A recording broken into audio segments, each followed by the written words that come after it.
Got my filming buddy here. Good job, Cedar. Yeah, let's get into it.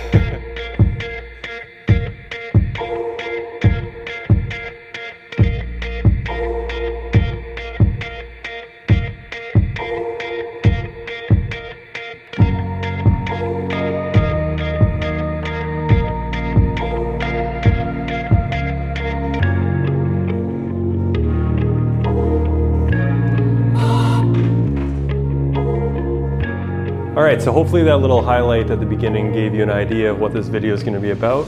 I'm going to outline what happens to your board or skis when you take it to a shop for a pro tune or a major tune. So the first thing is when you take your skis or snowboard to the shop, you want to make sure you know and have a mental note of what is wrong with your skis or snowboard, right? If the base is dry, if it's needing just a wax, but there's not a lot of damage, let them know, get the wax done. If you need a full tune like we're going to talk about today, then come in letting them know what's wrong with the board, right? Or the skis. Sometimes there's going to be damage from rocks and things like that that have nicked up the edges or the base. Sometimes there's a big core shot from a shark fin you found on the mountain made of rock. You just want to let them know about all those things. They're going to see it, but the more you can put on the work order, the more information they're going to have and the less time they're going to have to spend on your skis or snowboard. So once that work order is done, it's going to head to the back and then it's going to be tuned. All right, so we're in the back room now. I'm going to walk you through all the steps I used to go through as a ski tech and what a lot of ski techs will be going through to address your skis or snowboard and tune them properly. I'm not going to go over every little step. It can take a long time to do that, and there is an art to it that a lot of people don't see, and there's better tuners and techs than I ever was, so I'm not going to pretend like I know every little secret of this industry. But basically what they're going to do first off is they're going to inspect the bases of the skis or snowboard for damage, right? So they're going to inspect the entire rail, they're going to inspect the entire edge to make sure there's no big burrs, dings, like cracks in the actual edge. And they're gonna look for that, and they're gonna actually sand down any big burrs because that kind of gets caught up in the machine and can damage some of the ceramic wheels they have. So once that edge is inspected, they're gonna look at the base. So they're gonna be looking for core shots, and they're gonna have to clean those up. So what they'll do is they'll use an X-Acto knife and kind of clean up any of those big core shots so that there's nothing kind of sticking out that can be caught on the machinery when you're starting to apply extrusion and things like that we'll get into. So they clean up the base, they prepare the gouges in the base for more base material to be added on, and they've inspected all the edges. All right, so after they prepared the board, they're going to be taking it to the next step, and the next step is going to be to fill in those gouges, fill in those little bits of cuts and things from rock damage that happen just when you're snowboarding and skiing. So they're going to fill all those in. So they prepared them all, and now they're going to apply base material to it. So the easiest way to do it, and things you can do at home, is use something like a P-Tex candle. So it's this candle, it can be, I guess, any length, but generally they're about 8 inches long, and you kind of light one end on fire and it'll continue to burn like a candle. But it's made of a P-Tex material, and you can slowly drip that in there. Now the problem with that is it doesn't heat up the base at all. You have to do that kind of on your own, and the consistency of temperature isn't great with it. So the bond isn't always the best.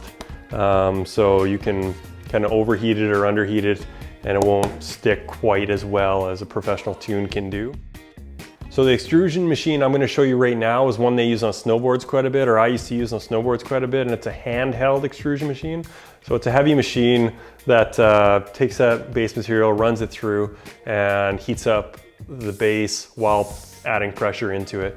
And they're going to run that along kind of the heel edge of the board because that's where most of the damage is going to be. You're going to have all these little scrape type things from rocks and whatever.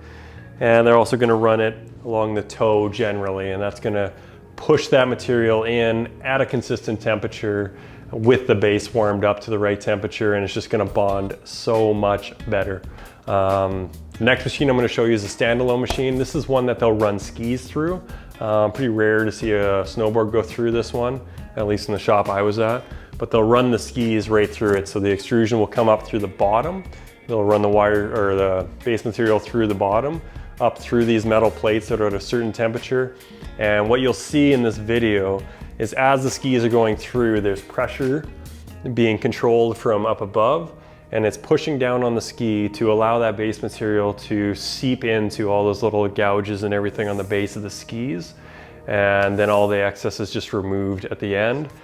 Everything about this machine is adjustable and it matters which type of ski is going in there, how much damage is there, for things like the rate of extrusion and the pressure being applied.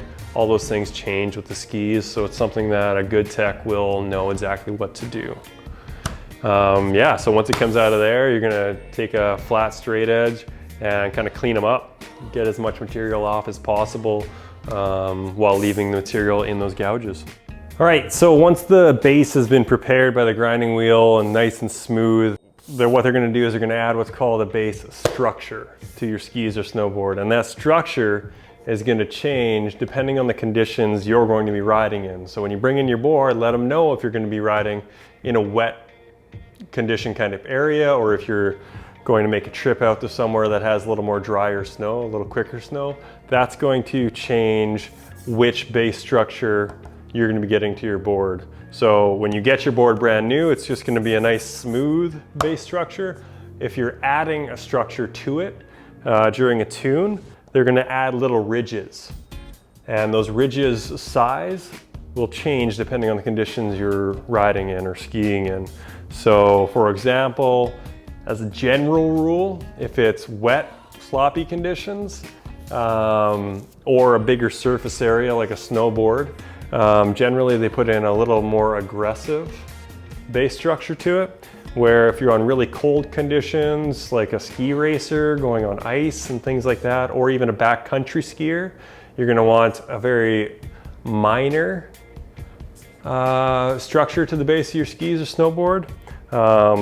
For ski touring, the only reason you have a little more minor structure or more smooth structure on the base is because you want to have the skins applied to it, and they stick better if it's not an aggressive little mountainous base structure. And that wicks away, like a car tire, that wicks away the water. So that's really, really important when you get your board back. And it's why it's sometimes worth getting your brand new board put in through a tune if you need to get that structure added to it. I haven't had a structure done to this board, obviously. The sticker's clearly visible. But if it starts getting held up on the wet snow out here on the coast, I'm gonna definitely look at that. All right, so you've gone through most of the steps now.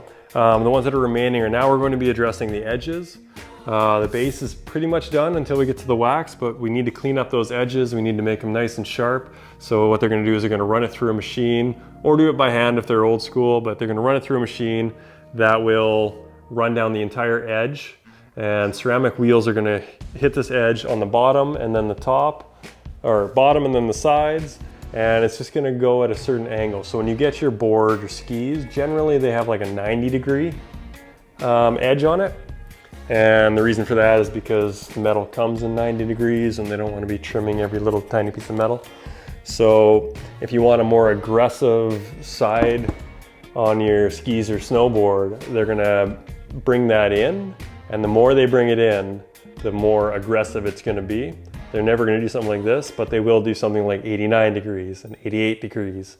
Or if you're a really crazy skilled racer, like 87 degrees.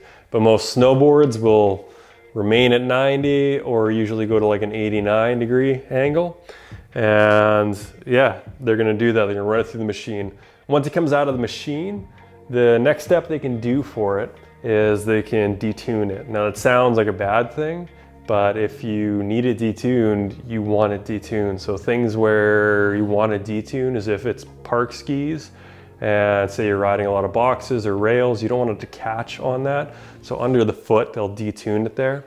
If you're just a beginner or intermediate skier, the tips of your parabolic, where it's the widest on your skis, you might want to detune that because otherwise it might catch if you hit a little bit of ice. And if you're not a strong skier, that might catch up with you. I like to do that anyways. I always detune the spots like that.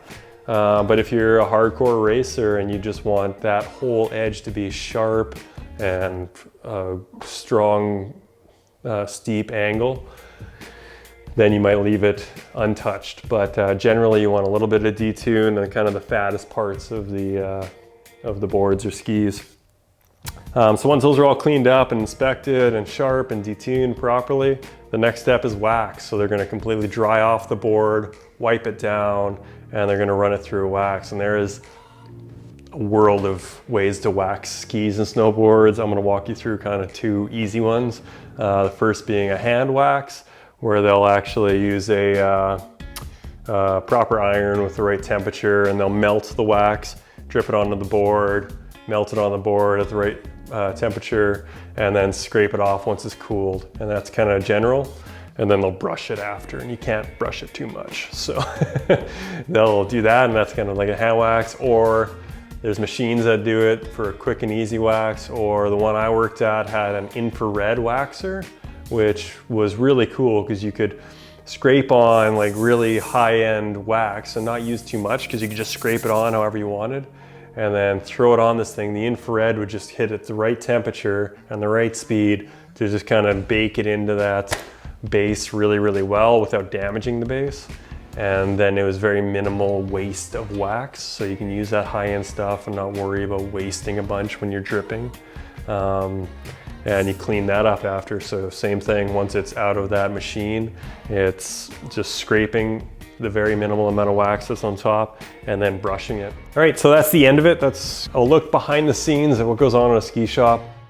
I highly recommend it. If you get the chance to, get your skis or snowboards tuned properly at a decent shop, and they'll make sure that it gets done 100% the right way, and that makes your days so much better when you're at the resort. You're spending $100 plus on getting to these resorts. You might as well make sure your gear is in the best shape, so you have no excuses but yourself on the hill. So that's it, and we'll see you in the next one. Cheers.